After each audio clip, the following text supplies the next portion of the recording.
Nord-ouest du Cameroun, réserve du Faro. Cette région est peu connue mais riche en faune et en flore. Ici, il n'y a ni route, ni piste, et le braconnage est habituel. Les éléphants en sont les principales victimes. Le seul moyen de sauver la réserve et les éléphants, c'est d'en capturer et de les dresser.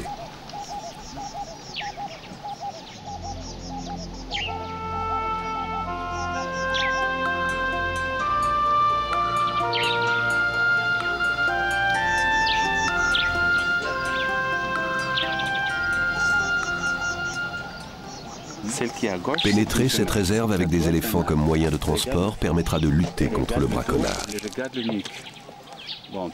Peraro est un scientifique norvégien. Il est installé dans le camp des éléphants et y vit 6 mois par an. Il connaît bien ces animaux, il va aider à les approcher.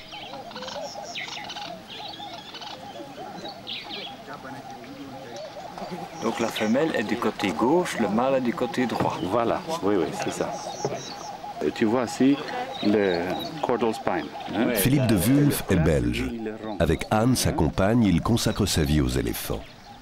Ils sont les futurs cornacs des éléphants.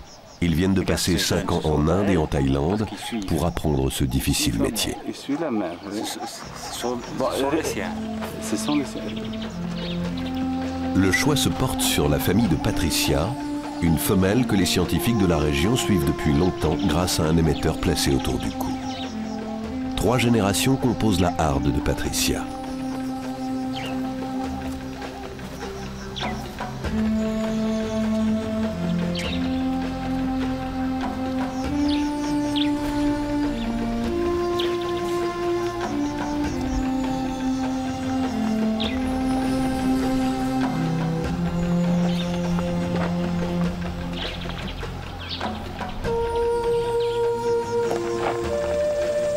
Une femelle retient l'attention de Philippe. Elle fait environ 2 mètres et a une dizaine d'années. C'est l'âge idéal. Elle n'a plus besoin de sa mère car elle a acquis une certaine indépendance, mais elle peut encore être dressée.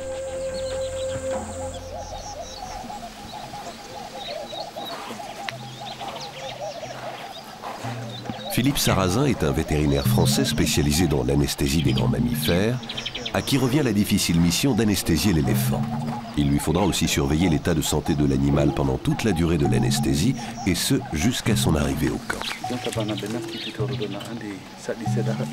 Il connaît bien la faune tropicale. Cela fait plus de 40 ans que Germain Marty observe la faune africaine en tant qu'ancien chasseur d'éléphants. Il s'est reconverti en guide de chasse. Tireur chevronné, il assure la sécurité du groupe, mais espère ne jamais devoir intervenir. Le camp des éléphants est une réserve un peu plus au sud du parc du Faro et compte plus de 600 pachydermes répartis en plusieurs troupeaux. Mais il y a des éléphants là, il y a des éléphants là. Bon, maintenant, il faut éviter d'entrer dans le troupeau. Avec une visibilité comme ça, ça devient immaîtrisable. Bon, c'est très important que tout le monde soit un seul corps. Hein, un seul corps. Hein, sinon, c'est dangereux.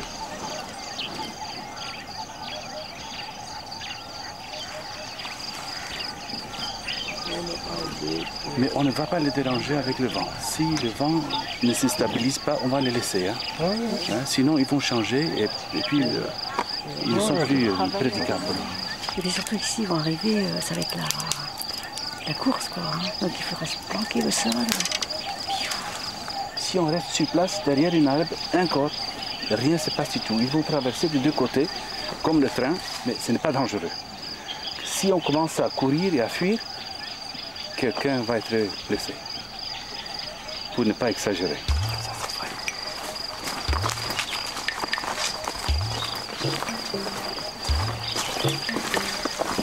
Toute cette expédition a été savamment et patiemment orchestrée, mais elle va vite s'avérer plus compliquée qu'on ne l'imaginait. Contrairement aux éléphants de l'hémisphère sud-africain, les éléphants du Cameroun se déplacent à la moindre alerte.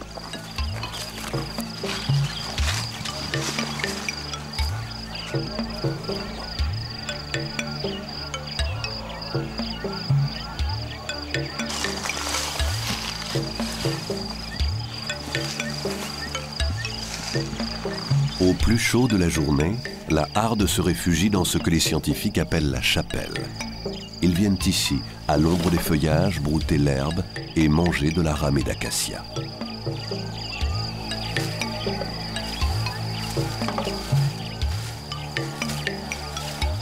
Au Cameroun, contrairement aux pays d'Afrique de l'Ouest, l'éléphant n'est pas nomade.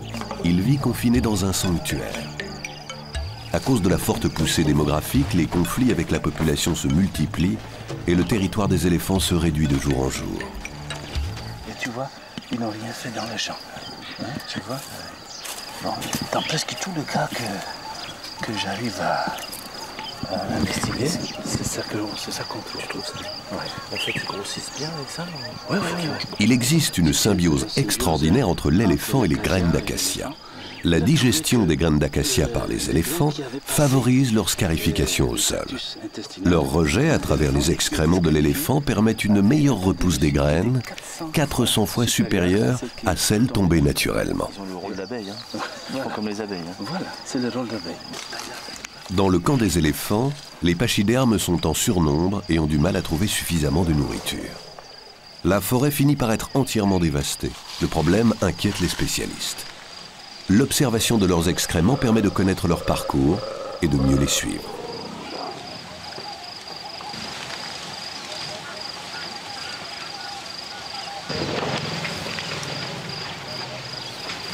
La savane arbustive du parc national du Faro couvre 300 000 hectares. Elle est située à la frontière du Nigeria. Le parc est entouré d'une zone tampon, réserve naturelle de chasse qui triple sa surface. Une faune abondante y vit et, hormis les girafes et les rhinocéros, toutes les espèces d'Afrique y sont représentées. À la saison sèche, l'herbe fraîche se fait très rare. Alors les arbres deviennent en quelque sorte des silos à fourrage, où l'éléphant se sert à sa guise.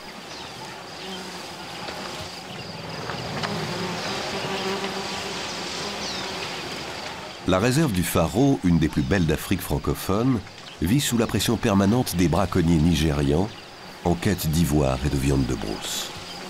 En 20 ans, la population d'éléphants est passée de plusieurs milliers à quelques centaines seulement. La lutte anti-braconnage devient désormais une priorité. L'éléphant dressé devrait permettre d'intensifier ce combat en facilitant les déplacements de scientifiques et de gardes de surveillance.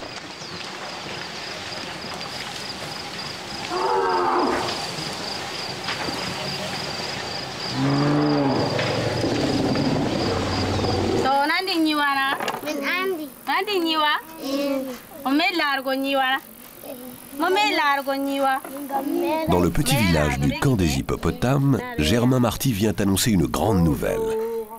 L'arrivée prochaine d'un éléphant. Ça va bien? Bonjour, monsieur. C'est ici que Philippe et Anne dresseront cet éléphant. Très bien. Le Niwa signifie un éléphant femelle. Un grand Niwa avec une grande trompe. Ça va être une fille, une débo.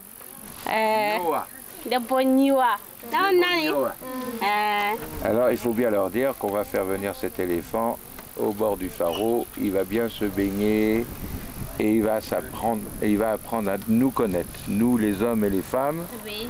Et après il va venir dans les villages pour aider à travailler.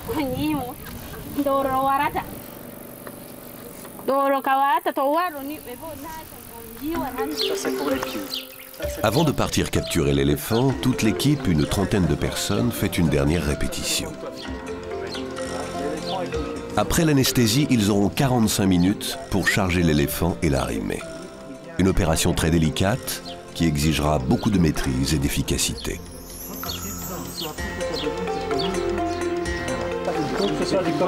Maintenant, toi, tu pars à côté de Moussa, s'il te plaît. Allez, en courant, en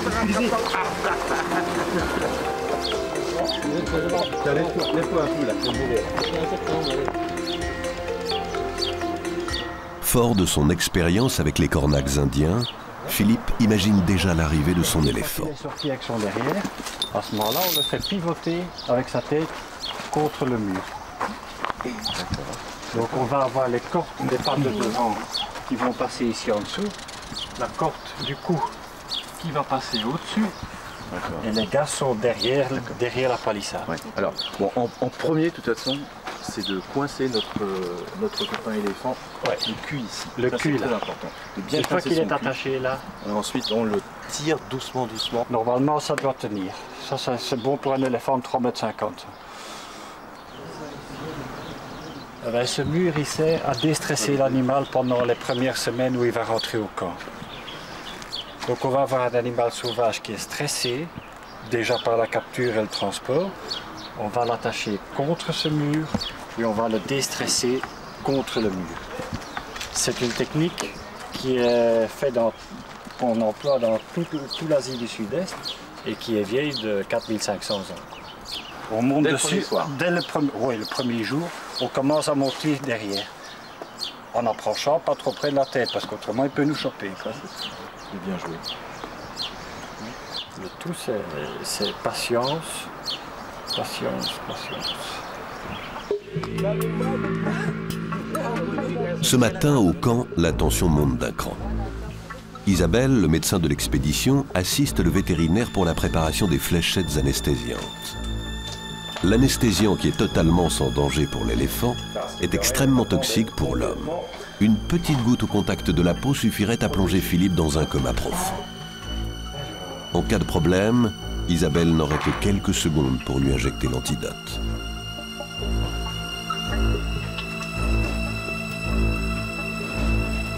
Il n'y a pas la seringue, il n'y a pas les billes.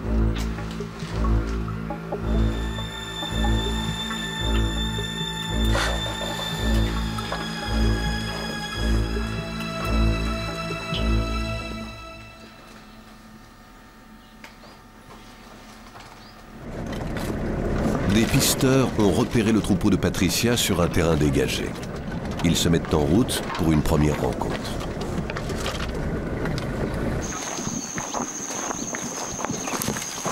Adamou est le chef pisteur de la réserve de Peraro. Avec son antenne, il suit les déplacements des éléphants qui portent un collier émetteur. Le vent tourne sans arrêt et les éléphants se déplacent beaucoup.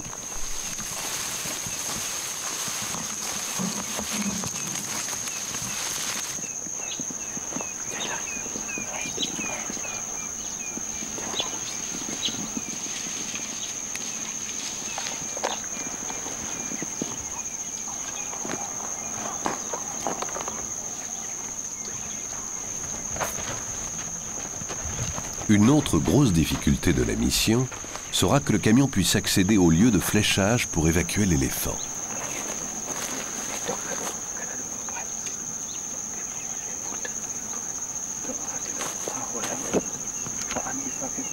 Comme ça, on va les entendre là-bas. Si on a la chance, on attaque. Mais je ne veux à tout prix pas qu'on le mélange. Parce que tant qu'ils sont tranquilles comme ça, c'est juste une question de temps. On va les avoir comme on veut.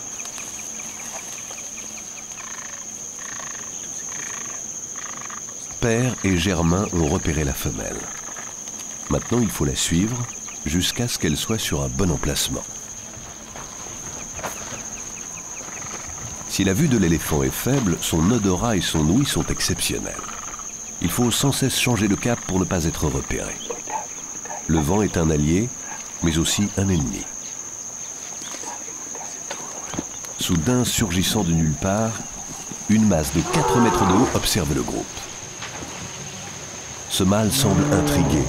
Il faut contourner le petit bosquet pour retrouver la harde.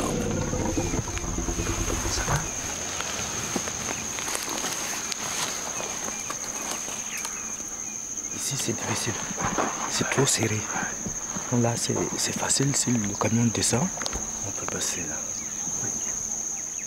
Finalement, le vent tourne encore une fois et les éléphants leur faussent compagnie.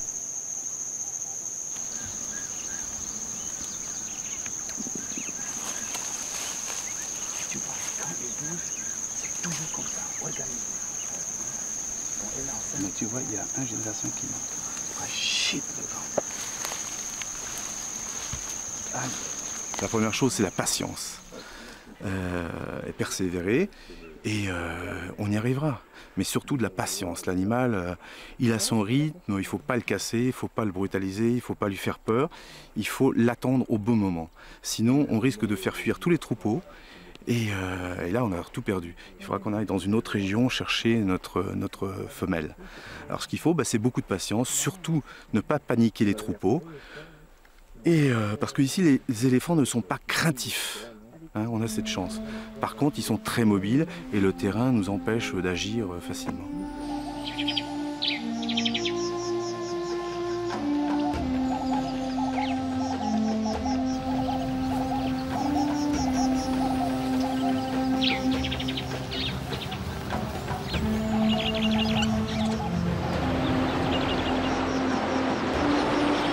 Dans les différents sanctuaires d'éléphants du Cameroun, il y a surpopulation.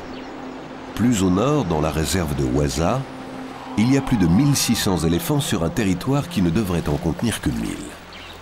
Que faire? Agrandir la surface de la réserve est impossible à cause de la présence humaine. Déplacer une partie du troupeau coûterait le prix exorbitant de 25 000 francs par éléphant. Faudra-t-il alors se résoudre à abattre les 600 éléphants excédentaires? C'est le cruel dilemme auquel se trouvent confrontées les autorités du pays.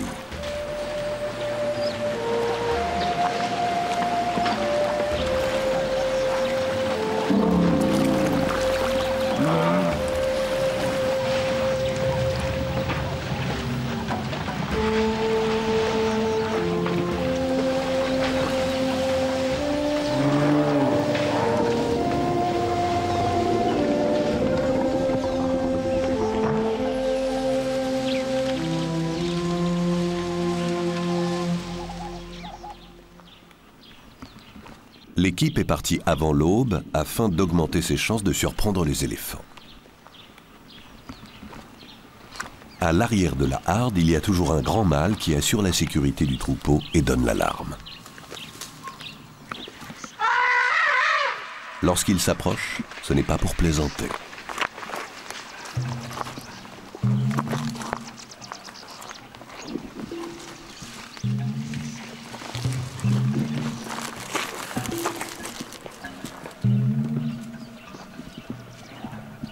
Il lui faudrait une fraction de seconde pour franchir les 20 mètres qui le séparent du groupe. L'arme à l'épaule, Germain est prêt à toute éventualité.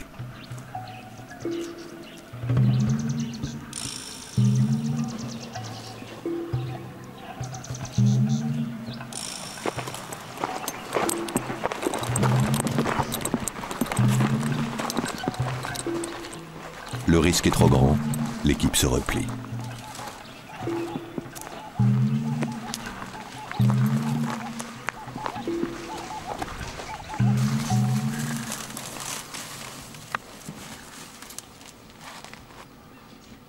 Philippe, le vétérinaire, ne parvient pas à viser la jeune femelle qu'ils avaient repérée. C'est d'abord un mâle qui présente sa croupe, puis une femelle plus âgée. Finalement, le grand mâle leur fait savoir qu'il n'apprécie plus leur présence.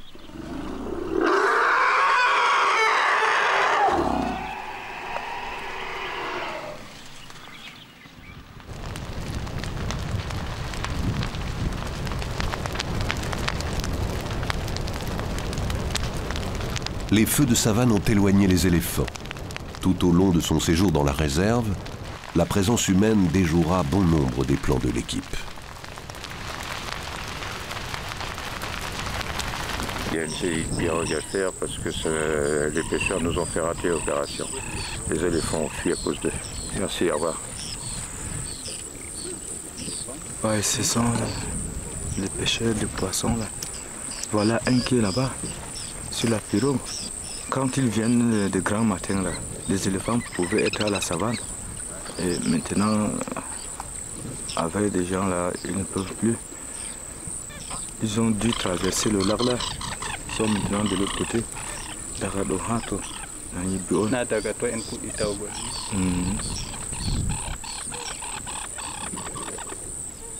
Ici, le braconnage est un sport national.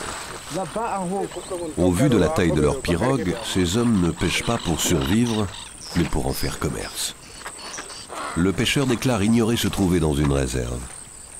Il fait partie d'une communauté, immigrée clandestinement du Nigeria, qui donne forte affaire aux autorités camerounaises. On parle peu du désastre que cause la pêche en Afrique. Ici, les poissons tels le silure et le capitaine ont pratiquement disparu. leurs migrations sont arrêtées par les filets des braconniers.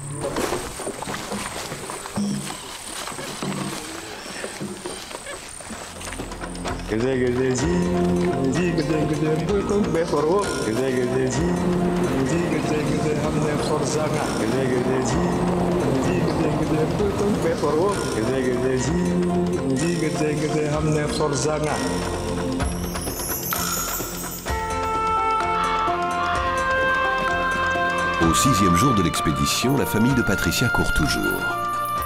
Elle a été dérangée par les pêcheurs. Et à présent, il faudra une nouvelle journée à l'équipe de Philippe pour localiser la petite harde.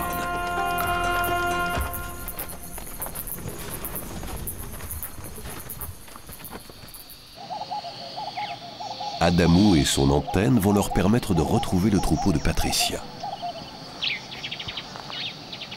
Et ça, c'est le groupe qu'on a poursuivi. Ouais, le groupe de ce matin. Qui était au sud. Voilà. Et qui maintenant traverse le Mayo. Ouais, ils sont de ce côté pour le matin. D'accord. Ce matin, le fléchage était extrêmement difficile. Ah. Hein? Malgré ton sens de l'orientation et ton sens du placement, ils ont parce que tu nous as placés vraiment idéalement. Voilà. Hein, on était vraiment derrière l'éléphant, mais il y avait toujours le mâle qui nous embêtait. Voilà. J'avais ça en idée que comme vous êtes derrière, vous serez coincé. Parce que toujours le mâle reste derrière pour protéger. Toujours. Il nous a toujours suivis derrière. Et l'autre jour, vous étiez à côté et il passait comme ça. Là, vous avez tout vu. Ouais. Mais aujourd'hui, vous étiez derrière et ça devait être ainsi. Quand je vois les éléphants avec leurs mouvements, comment ils arrivent à prendre l'eau avec leur trompe, verser sur le petit, ramasser encore la poussière ou le sable, verser sur le petit. Et vraiment, ça me donne l'idée que vraiment, les animaux aiment la vie comme nous. Hein? Les animaux aiment la vie comme nous.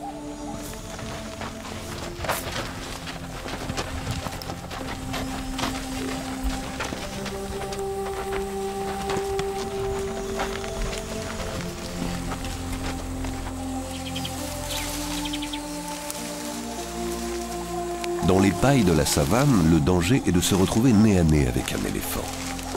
Le vent est favorable, mais l'abondante végétation empêche Philippe de flécher avec précision.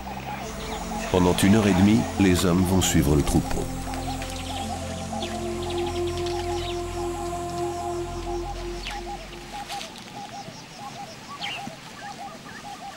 Il y en a 3 qui sont bons dans le groupe, de bonne taille. Dans les 3, il y a au moins un. Dans cette partie de cache-cache, 2 grands mâles qui ferment la marche de la harde les empêchent d'approcher la femelle convoitée.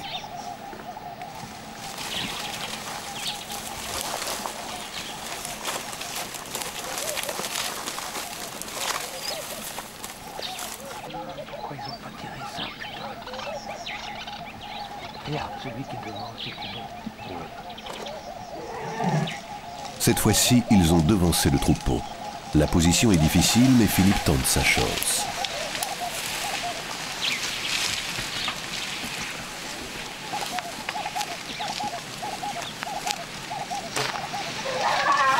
Il faudra 3 minutes pour que l'anesthésiant fasse son effet. L'équipe se déplace pour faire fuir le reste de la harde.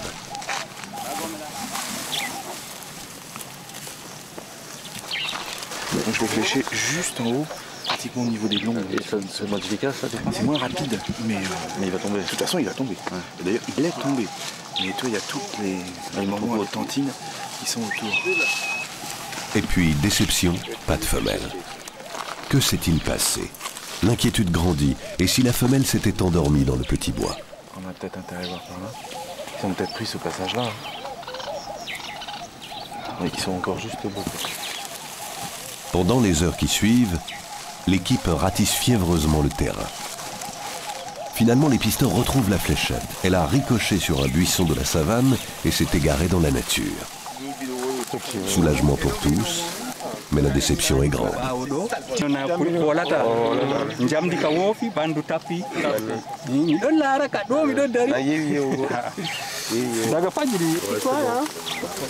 La mission de Philippe, Anne, Père et Germain n'est pas abandonnée, seulement reportée de quelques mois. C'est un échec, mais l'équipe respecte trop les animaux pour leur faire prendre le moindre risque.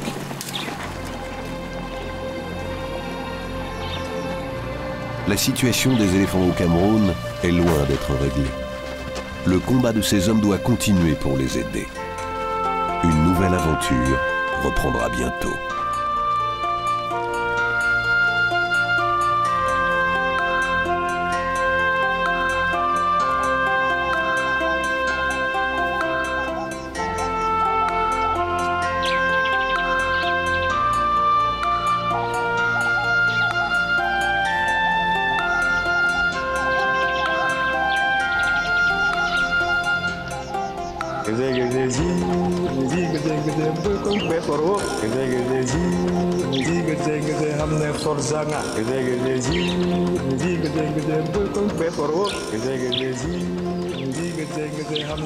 Zanga.